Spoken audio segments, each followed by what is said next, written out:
2000년 전에 베들레헴 들판에서 양떼를 치던 목자들에게 천사들이 나타났습니다. 한밤중에 아주 엄청난 그런 광채와 함께 하늘이 환하게 밝아지는 이를 경험했던 목자들이 얼마나 놀랐고 또 무서웠겠습니까? 그때 천사들이 그 목자들에게 무서워하지 마라, 그러면서 온 백성에게 미칠 큰 기쁨의 좋은 소식을 내가 전하겠다, 이렇게 말씀하시면서 예수님의 탄생 소식을 전하게 됩니다. 예수님의 탄생이 그렇게 큰 기쁨의 좋은 소식이라는 거죠. 우리도 여러 가지로 기쁜 소식들이 있습니다. 그죠? 하던 일이 잘 되고, 또 돈을 많이 벌게 되고, 또 입시에 합격을 하고, 또 자녀들이 출생하고, 좋아하는 사람과 결혼하고, 그런 기쁜 소식들이 우리에게도 많지요. 그런데 그런 소식들을 큰 기쁨의 좋은 소식이라고 하지는 않습니다. 왜냐하면 그 기쁨이 늘 계속되는 건 아니니까요. 금방 그 기쁨이 사라져 버리니까. 그게 세상에서 우리가 경험하는 기쁜 소식이에요. 근데 예수님의 탄생은 큰 기쁨의 좋은 소식이라고. 그 말은 언제나 계속되는 기쁨이라는 거죠. 우리가 이 세상에서 경험하는 그런 기쁜 소식들은 그 소식이 기쁜 사람도 있고 그 소식 때문에 속상한 사람도 있습니다. 시기와 질투를 일으키기도 하고 또 전혀 상관없는 사람들도 있잖아요. 예를 들면 우리 중국, 일본, 한국, 북한 이렇게 동아시아에 있는 나라들 모든 나라가 다 기쁠 수 있는 소식이 얼마나 될까요? 어느 나라가 좋으면 어떤 나라는 그것 때문에 어렵거나 또는 시기 질투가 생기게 되는 거죠. 예수님의 탄생의 소식은 모든 사람에게, 온 백성에게 다 기쁜 소식이라는. 그러니 정말 놀랍잖아요. 어떻게 해서 예수님의 탄생 소식이 그렇게 항상 기쁘며 또 모든 사람에게 다 기쁜 소식일 수 있을까? 예수님이 구주기 때문에 그렇다는 겁니다. 11절에 구주가 나셨으니 곧 그리스도 주시니라. 예수님이 구주이시기 때문에 예수님의 탄생 소식은 언제나 기쁘고 모든 사람에게 다 기쁘다는 거죠. 예수님이 구주라는 말은 엄청난 사실을 우리에게 말씀하고 있어요. 어떤 뜻이냐 하면 이 세상에 하나님이 계시고 마귀가 있다는 겁니다. 천국이 있고 지옥이 있다는 거예요. 사람들은 다 지옥에 갈 수밖에 없는 운명이었다는 겁니다. 스스로 죄를 안 짓고 살 수 있는 능력이 사람에게는 없기에 심판 앞에서 다 지옥에 갈 수밖에 없는 자라. 그러니까 구주가 필요한 거예요. 만약에 하나님이 계시지 않고 심판이 없고 지옥이 없다면 구주가 왜 필요해요? 우리를 지옥에 갈 수밖에 없는 처지에서 구원해 주시는 분, 그분이 예수님이신 거예요. 그래서 예수님이 오신 것은 모든 사람에게 기쁜 소식인 겁니다. 살인 강도에게도, 죽어가는 사람에게도, 이제 막 태어난 아기에게도, 불교도에게도, 무슬림에게도, 누구에게나 자기의 모든 죄를 사함 받게 해주는 구주의 탄생 소식은 다 기쁜 소식인 거죠. 우리는 죄에서 사함받고 구원받을 그런 은혜를 받았습니다. 하나님이 죄인을 초청하셨어요. 마태복음 9장 13절에 보면 예수님은 죄인을 부르시러 오셨다, 그렇게 말씀하셨습니다. 여러분, 죄인을 초청하는 데가 있습니까? 파티를 준비하고 잔치를 준비하고 초청 대상자가 죄인이에요. 여러분은 죄인을 초청해 본 적이 있습니까? 아마 죄인은 오지 말라고 하죠. 그런데 하나님은 죄인을 부르셨다는 거예요. 그래서 예수님의 오신 소식은 모든 사람에게 임하는 큰 기쁜 소식이 된 겁니다. 우리가 죄를 짓고 난 다음에는 절망감이 오죠. 이미 지은 죄를 어떻게 합니까? 그런데 성경에 요한 1서 1장 9절에 누구든지 자기 죄를 진심으로 회개하고 자백하면 그 모든 죄가 다 씻음을 받습니다. 엄청난 기적이에요. 죄를 지었는데 그 죄가 다 씻어지는 이런 기적이 얼마나 놀랍습니까? 이게 예수님 때문에 우리에게 허락된 은혜예요. 많은 사람들이 내 삶 속에 기적이 일어나면 좋겠다 말을 하지만 실제로 우리의 삶에는 엄청난 기적이 계속 일어나고 있는 거예요. 우리가 죄를 지었을 때 하나님 앞에 자백하면 그 모든 죄가 깨끗하게 씻음을 받는 기적이 날마다 순간마다 우리에게 일어나고 있잖아요. 그러니 그렇게 해주시는 분 예수님, 그분이 태어난 소식이 정말 기쁘고 큰 기쁨에 좋은 소식이죠. 자, 그런데 여기서 우리가 한번 질문해 봐야 될 것이 있어요. 성탄이 정말 그렇게 큰 기쁨에 좋은 소식, 온 백성에게 미칠 그런 소식, 기쁨의 소식이라면 우리 스스로에게 한번 물어봐야 되는데, 이제 성탄절이 다가오는데 나는 기쁜가? 하고 한번 물어봐야 됩니다. 내가 기쁘지 않다면 온 백성에게 미칠 큰 기쁨의 소식일 수 없어요. 예외가 있잖아요. 우선 내가 안 기쁜데 어떻게 해요? 예수를 믿었는데도 성탄절이 왔는데, 성탄의 소식은 큰 기쁨의 좋은 소식인데, 그런데 솔직히 별로 기쁜 건 모르겠어요. 이거 왜 이런 일이 벌어지는 거죠? 우리는 성탄절이 아주 중요한 날이라고는 알아요. 우리를 지옥에서 건져준 예수님이 태어나신 날, 얼마나 중요해요. 그래서 성탄절 예배도 드리고 성탄절 카드도 보내고 성탄절 선물도 주고받고 어려운 사람을 돕기도 하고 그렇게 해요. 왜? 성탄절은 중요한 날이니까. 중요한 날인 줄은 알아요. 그런데 기쁘냐? 성탄절이 다가오니까 너무너무 기쁘냐? 그건 잘 모르겠다는 분들이 꽤 많습니다. 해마다 성탄절에 이런 뉴스가 나오기도 합니다. 어느 사찰에서, 절에서 성탄 추리를 만들고 그리고 현수막을 붙이고 아기 예수 탄생을 축하합니다. 그랬다는 뉴스를 이제 보내기도 해요. 그런 뉴스를 그 기자가 취재한 이유는, 야, 불교가 참 마음이 넓구나. 종교 간의 화해가 중요해. 그런 뜻으로 이제 그런 뉴스를 보냅니다. 얼마든지 할 수 있어요. 어느 절에서 예수님의 아기 예수의 탄생을 축하합니다. 현수막도 붙이고 트리로 만들고 할 수 있어요. 그러나 기쁠 수는 없어요.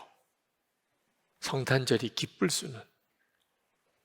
만약에 우리가 예수님의 성탄절이 중요한 날이지 이런 생각은 하는데 성탄절이 기쁘지 않다면 절에서 추리 만들고 현수막 붙인 거랑 다를 바가 뭐 있어요? 왜 이런 일이 벌어지죠? 예수님과의 인격적이고 친밀한 관계가 없기 때문이에요. 그러니까 성탄절이 중요한 줄은 아는데 그런데 기쁘지는 않은 거예요. 여러분, 이번 성탄절 전야 행사와 또 25일 성탄절 예배에 여러분이 초청을 받았습니다. 못 받으신 분 있으세요? 오른쪽 현수막을 보세요. 받은 거예요. 네. 오늘 영상 광고 들으셨죠? 다 초청 받으신 분이에요. 아유, 목사님, 그걸 뭘 초청을 받았다고 할 수 있나요? 아니, 실제로 성탄절에 예배 오시라는 초대를 못 받은 사람이 엄청 많아요. 여러분이 생각하기에는 아유, 누구나 다 받는 거, 절대 그렇지 않습니다. 중요한 것은 여러분이 24일 밤 8시, 25일 오전 11시 그 성탄절 행사와 성탄절 예배에 참여할 마음이 있느냐 하는 거예요. 여러분 중에 어떤 분은 참여하면 좋긴 하겠는데 좀 피곤해요. 좀 바빠요. 그 시간에 다른 약속이 좀 있어요. 또는 지난번에도 참석해봤는데 별로 재미가 없어요. 이런 분들이 있으실 거예요. 그래서 참석할까 말까 그런 생각을 할 수도 있어요. 근데 한번 생각해 보세요. 여러분의 남편이나 아내 또는 부모님, 여러분의 자녀들 생일 파티에 참석하실 거예요? 그건 참석해야죠. 여러분, 가족 생일하고 예수님 생신하고 어떤 게 더 중요해요? 그렇게 물어보면 다 예수님이 더 중요하다고 말은 해요. 머리로는 예수님 생신이 중요하지. 그런데 성탄절 예배, 성탄 전야 행사, 내가 꼭 참석했다고 또 안 했다고 특별한 일이 있겠어? 너무 피곤하면 그냥 잠이나 자고 좀 쉬기도 하고 이렇게 생각하는 이유가 뭐죠? 가족 생일은 반드시 챙겨야 된다고 생각하는 이유는 뭐고? 가족은 함께 살고 예수님과는 함께 살지 않으니까 그럼. 예수님과의 인격적으로 친밀한 관계가 성탄절을 맞는 내 마음을 완전히 다르게 만드는 겁니다. 사랑하는 사람의 생일이 되면 그러면 그 주변 사람이 더 마음이 들떠요. 며칠이래, 며칠 잊어버리면 안 돼. 깜짝 놀라게 해줘야지. 진짜 기쁘게 해줘야지. 사랑하는 사람의 생일이 다가와요. 그러면 시간 쓰고 돈 쓰고 그러면서도 더 마음이 기뻐요. 이유가 뭐예요? 사랑하니까. 그 사람은 내가 사랑하는 사람이니까. 성탄절이 왔는데 기쁘지 않다는 말은 무슨 뜻이죠, 그러면? 예수님과의 관계는 사랑하는 관계는 아니라는 뜻입니다. 여러분, 돌아가신 아버님 추도 예배, 또 살아계신 아버님의 생신잔치는 다 아버님이 주제예요. 그런데 분위기는 완전히 달라요. 왜 그렇게 다르죠? 추도 예배는 아버님은 살아계신 게 아니에요. 아버님 살아계신 아버님의 생신잔치는 분위기가 들뜨고, 그죠? 기쁘고 웃음이 있고, 그렇죠? 우리가 예수님을 믿어도 그저 예수님이 온 세상의 구주시더라 하는 정도로 믿는 것과 지금 내 안에 계셔. 이건 완전히 다른 거예요. 여러분, 8.15 광복절 기념식에 안 가실 거예요. 그죠? 우리나라 광복절이 중요한 거는 너무나 잘 알지만. 그러나 먼 친척 결혼식에는 갈 거예요. 왜 그렇죠? 관계가 중요하니까. 그죠? 친척 결혼식에 안 갔다가는 나중에 우리 결혼식 때도 안 올 거잖아. 이런 식의 계산도 있을 수도 있고. 그러나 광복절 기념식은 실제로 나하고는 인격적이고 친밀한 무슨 관계성이 없으니까. 여러분, 성탄절을 왜 하나님이 주셨을까요? 주님과 우리 사이의 관계를 너무 안타깝게 생각하십니다. 예수님을 믿기는 하는 것 같은데 실제로 예수님과 친밀한 관계가 없이 사니까. 예수님께서 왜 베들레헴 마구간에서 태어나셨을까요? 빈방이 없었기 때문이에요. 호적하러 사람들이 다 마을마다 호적하러 가는 형편이라 예수님 어머니 마리아가 해산할 방 하나 얻을 형편이 못 됐어요. 근데 지금 우리들 마음이 꼭 그와 같을 수 있어요. 예수님이 내 마음에 자리하실 여유가 없어요. 워낙 바쁘게 사니까.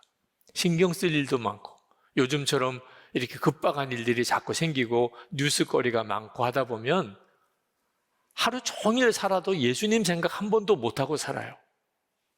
그러니 내 마음에 예수님 계실 자리가 없는 거예요. 예수님 한 번도 생각 안 하고 살아요. 하루를 살아도 한 주간을 살아도. 그러니 베들레헴에 빈방이 없어서 예수님이 마구간에 태어나실 수밖에 없는 일이 지금 우리들의 삶 속에 그대로 재현되고 있는 거예요. 예수님과의 관계가 지금 서먹하고 그래서 내 마음이 너무 황폐하고 기쁨도 다 없는 형편이신 분 있으십니까? 그래서 주님은 여러분을 성탄절 예배에 초청하는 겁니다. 예수님 좋으시라고 성탄절 예배에 오라는 게 아니에요. 예수님과 여러분 사이의 관계에 진짜 회복을 얻으라는 거죠. 여러분, 이 초대 성탄절 전야 예배, 성탄절 예배 초대하는 이 초대는 이렇게 광고로 이렇게 드리니까 뭐 받으나 안 받으나 그런 것처럼 생각이 될지 모르지만 이건 엄청난 초대예요. 하나님이 여러분을 사랑하신다는 증거예요. 여러분을 사랑하시니까 성탄절 예배에 초대한 거죠. 하나님이 나를 진짜 사랑하실까? 믿어지지 않으시는 분이 있으실 거예요. 가족도 나를 귀하게 여기지 않는데 하나님이 나를 사랑하실까? 알기는 아실까? 그런 분들이 있으실 거예요.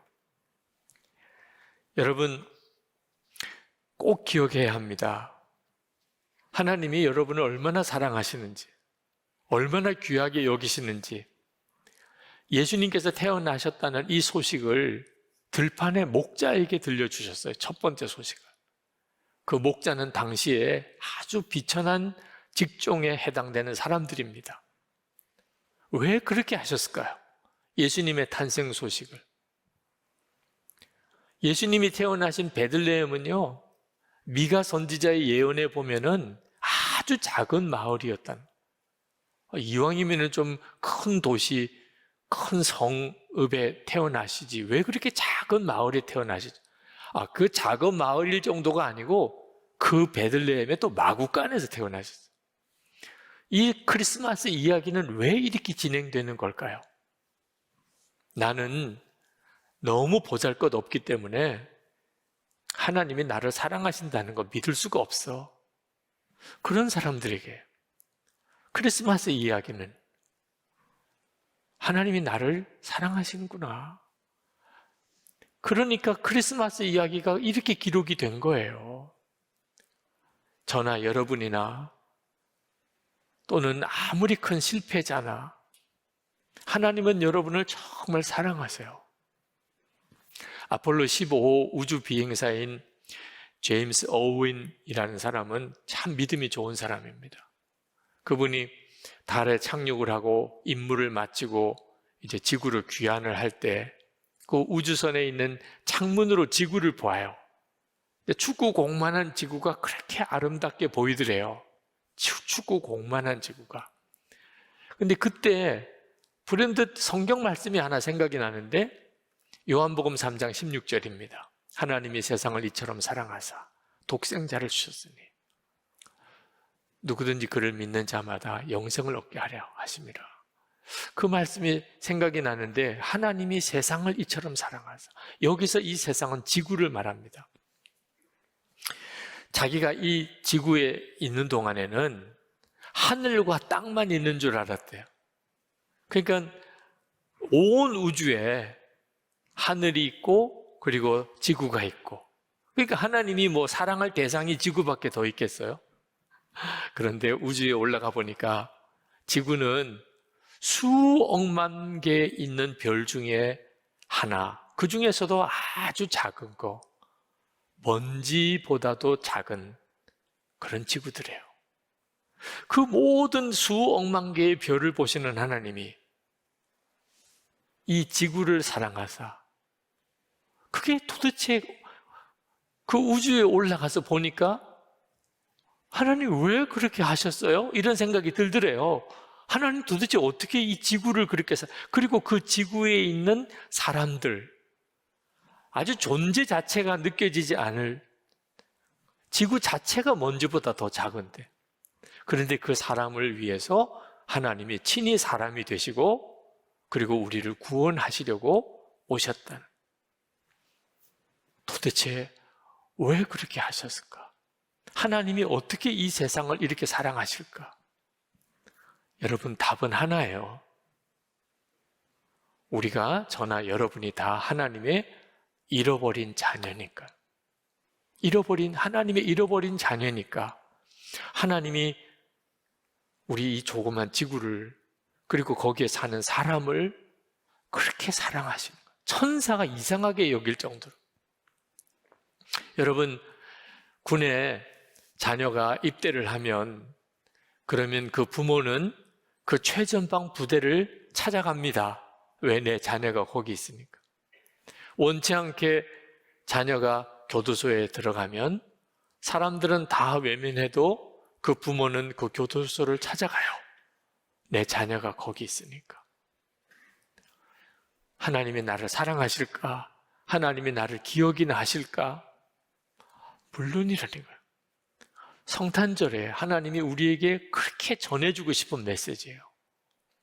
하나님이 우리를 너무나 사랑하신다. 그러니까 기쁨의 소식인 거예요. 하나님이 나를 잃어버린 자녀라고 그렇게 여기신 거예요. 그리고 나를 위해서 사람이 되신 거예요. 혹시라도 내가 예수님의 탄생 이야기를 들어보니까 나하고는 차원이 다른 출생이시네 이럴까 봐. 여러분 중에 짐승 우리에서 태어나신 분이 있나요? 하나님께서 우리에게 주신 너무나도 귀한 메시지예요. 크리스마스가 되면 다 선물 생각이 나지요. 아마 자녀들에게 크리스마스 선물들 다 계획하고 계실 텐데 여러분은 선물을 받으셨나요? 다 받으셨어요. 무슨 선물 받으셨죠? 예수님이세요. 크리스마스인데 선물 못 받으신 분은 아무도 없어요. 믿어지지 않으세요? 여러분이 예배를 드리거나 성경을 읽거나 또는 기도를 하거나 또는 길거리를 가거나 또는 잠을 자거나 어떤 때는 너무 실패하고 낙심하고 너무 마음이 괴롭고 힘들 때나 여러분의 마음속에 하나님께서 주시는 교훈, 때때로는 여러분에게 주시는 책망, 어떤 때는 위로 느껴보신 적 있으시잖아요. 다 있으실 거예요. 정도의 차이는 있지만 주님이 주시는 위로와 교훈과 책망과 인도하심을 경험해 보지 않은 그리스도인이 누가 있어요? 여러분 안에 예수님이 오셨으니까. 여러분 안에서 주님이 그렇게 하고 계시는 거예요. 예수님을 선물로 못 받으신 분은 그리스도인은 한 사람도 없습니다. 우리가 그 사실에 대해서 눈이 뜨이면 성탄절은 너무나 놀라운 기쁨의 날이 됩니다. 어느 성도님이 동행일기에 이렇게 쓰셨어요. 아침에 오늘 기쁜 일 좀 생기면 정말 좋겠다 생각이 들어 하나님께 하나님 오늘 기쁜 일 생기게 해주세요 라고 기도했습니다. 그런데 기대하는 마음으로 하루를 보냈는데 저녁 때까지 특별히 기뻐할 일이 생기지 않았습니다. 실망도 되고 응답해 주지 않으시는 하나님께 불평하는 마음도 생겼습니다. 그런데 잠자리에 들렸는데 문득 요한복음 15장 말씀이 떠올랐습니다. 그래서 읽어보았습니다. 그런데 요한복음 15장 11절에 기쁨이라는 단어가 2번이나 있는 것이 아닙니까? 아니, 이게 기도 응답인가? 하는 마음으로 읽어보았습니다. 예수님께서 내 기쁨이 너희 안에 있어 너희 기쁨을 충만하게 하려 함이니라 하셨습니다. 지금 내가 내 안에 있는데 무슨 기쁨을 또 원하느냐 하시는 것 같았습니다. 그것을 깨닫고 하나님께 투정하였던 것을 회개하고 감사 기도를 드렸습니다. 아침에 드린 기도에 신실하게 응답해 주신 주님을 찬양합니다. 내게 무슨 기쁜 일이 있을까? 예수님 그분이 기쁨이잖아요. 여러분 안에 생명으로 주님이 여러분 안에 거하시니 세상에 이보다 더 놀랍고 더 기쁜 일이 어디 있습니까? 여러분 돈이나 성공이나 또는 어떤 사람에게서 기쁨을 구하지 마십시오. 그러니까 실망했다. 그러니까 배신당했다. 그러니까 좌절하고, 그러니까 너무 허무해지는 거예요. 기쁨을 줄 수 없는 대상에게 기쁨을 구하니까.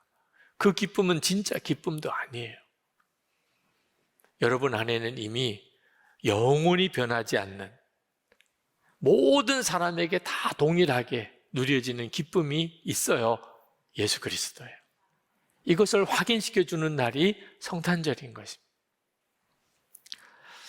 그러나 여러분, 예수님을 바라보라고 하니까 하늘을 쳐다보거나 여러분의 마음만 들여보지 않게 되기를 바랍니다. 우리가 진짜 예수님을 만나는 자리가 어딘지를 아셔야 합니다. 여러분 주변에 정말 어렵고 도움이 필요한 사람, 그 사람에게서 예수님을 만나게 돼요. 그게 하나님이 기가 막힌 계획이에요. 제가 부산에서 목회할 때 한 번은 교회 로비가 엄청 시끄럽더라고요. 누가 막 소리를 지르는 것 같아서 교회에서 왜 이런 일이 있나 싶어서 제가 사무실에서 나와서 보니까 경찰관이 그 행여자 한 사람을 막 끌고 나가시는 거예요. 근데 그분이 끌려 나가면서 악을 써요, 악을 써. 도와달라고 교회에 찾아왔더니 경찰 불러서 끄집어내는 데가 교회냐 막 소리를 지르. 제가 상황을 대략 짐작을 하겠어요. 그분이 그동안 교회 와서 여러 번 이제 구걸도 하시고 하시는데, 뭐 어지간한 분들은 교회에서 구제비를 드리면 받아 가시는데, 이분은 막 떼를 쓰고 거의 행패를 부리는 분이에요. 뭐 더 달라는 거죠. 그 교회 직원 되시는 간사님이 오죽 감당하기 어려웠으면 바로 옆에 있는 파출소에 연락을 했을까. 그 심정은 충분히 이해가 되니까 제가 뭐라고 말은 못 하겠어요. 그런데 계속 마음이 무거워요. 왜? 교회가 예수님의 몸인데, 예수님이 교회의 머리신데, 그분으로는 예수님을 찾아온 건데, 물론 본인이 성격이 거칠고 술이 취했고 늘 그렇게 떼를 쓰고 교회를 이용하는 마음 가지고 온 사람이지만, 예수님이라도 경찰 불러서 쫓아냈을까? 이건 아니잖아. 그래서 뭐 고민을 많이 했어요. 어떻게 하면 좋을까?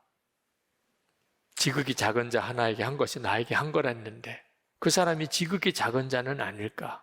그래서 돈을 드리면 계속 술을 드시니까 우리가 배고프시면 밥 드리자. 그리고 몸이 아프면 약을 사드리자. 그래서 이제 교회가 결의를 했어요. 처음에는 그분들 데리고 식당을 갔는데 목욕탕에도 가고 다 꺼려요. 그러니까 할 수 없이 교회에서 밥을 해드릴 수밖에 없게 됐어요. 그래서 교회에서 이제 노숙인들 급식소를 만들게 된 거죠. 처음에는 교회도 참 조심스럽더라고요. 좀 교인들 사이에도 논란도 있고. 그러나 예수님이라면 어떻게 하셨겠냐. 그래서 이제 밥을 해드리기 시작을 했는데 감당이 안 되는 겁니다. 밥을 해드리는 일도. 1998년 여름에 IMF 사태로 뭐 길거리에 역으로 나와 지내는 노숙인들이 엄청 늘어나면서 매일 아침에 한 200명 가까이가 교회 밥 드시러 오시는 거예요. 그때 주일 출석 인원이 한 300명 정도가 조금 넘을 때니까 이거 어느 정도쯤 교회가 당황스러운지 짐작이 가실 겁니다. 아침마다 새벽마다 나와서 밥 해가지고 아침 대접을 해드리고, 주변 마을 사람들은 뭐 다들 막 민원이 그냥 빗발치고, 그때마다 이거 언제까지 해야 되나? 우리가 얼만큼 할 수 있을까? 그래도 주님이 어떻게 하니까 기뻐하실까? 그 생각하면서 그렇게 감당을 했어요. 근데 엄청나게 교회가 복을 받았어요. 그분들 교회 주방이 감당이 안 되니까 식당을 하나 지었습니다. 교회 옆에. 그 땅도 샀어요. IMF 때문에 그 어려운 때 세상에 교회 부지도 넓히고 거기다가 식당 건물도 세우고, 그러니 뭐 엄청 복을 받은 거죠. 근데 땅 사고 건물 지은 게 중요한 게 아니고 교회 전체가 영적으로 살아나는, 교인들 중에도 좀 불편하게 생각하는 분들도 많으셨는데 실제로 밥을 해서 대접하고 하면서 얼마나 마음이 크게 기뻐하시는지, 영적으로 살아나고 교회가 영적으로 부흥되더라고요. 아, 이 일을 주님이 그렇게 기뻐하시는구나. 성탄절마다 우리가 교회 밖 성탄절 행사를 합니다. 그건 어려운 이들 도와주는 게 아니에요. 그건 예수님께 드리는 진짜 성탄 선물인 겁니다. 성탄절에 우리로 하여금 어려운 이웃을 돌아보게 하는 이유는 주님의 마음이 가 있는 그 사람들에게도 기쁨을 전해주는 주님의 방법인 거예요. 그래서 성탄절을 두신 거예요. 12월 25일이 꼭 예수님이 태어난 그날인가 논란이 있습니다. 그렇지만 주님이 태어나신 날을 12월 25일로 정하고 이 날을 우리가 기념해서 예수님의 탄생을 축하하자. 그건 굉장히 주님이 기뻐하시는 일이라고 저는 믿습니다. 여러분, 성탄절이 왔어요. 여러분 안에 예수님과의 관계의 기쁨을 회복하는 날로 삼으셔야 돼요.